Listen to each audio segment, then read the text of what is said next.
حضرت امام جعفر صادق علیہ السلام فرماتے ہیں کہ امام محمد باقر علیہ السلام سے نیمہ شعبان کی رات کی فضیلت کے بارے میں پوچھا گیا تو آپ نے فرمایا کہ یہ رات شب قدر کے علاوہ تمام راتوں سے افضل ہے، بس اس رات قرب الہی حاصل کرنے کی کوشش کرنی چاہیے۔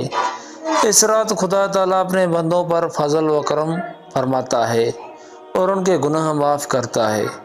حق تعالیٰ شانہ نے اپنی ذات مقدس کی قسم کھائی ہے کہ اس رات وہ کسی سائل کو خالی نہ لوٹائے گا سوائے اس کے جو نافرمانی سے متعلق سوال کرے گا۔ خدا نے یہ رات ہمارے لیے خاص کی ہے، جیسے شب قدر کو رسول اکرم صلی اللہ علیہ وآلہ وسلم کے لیے مخصوص فرمایا تھا۔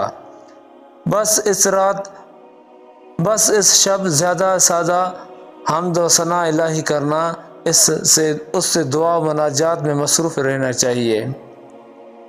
اس رات کی عظیم بشارت سلطان عصر حضرت امام محمد مہدی علیہ السلام کی ولادت بسعادت جو کہ 255 ہجری میں بوقت صبح صادق سامرا میں ہوئی، جس سے اس رات کو فضیلت نصیب ہوئی۔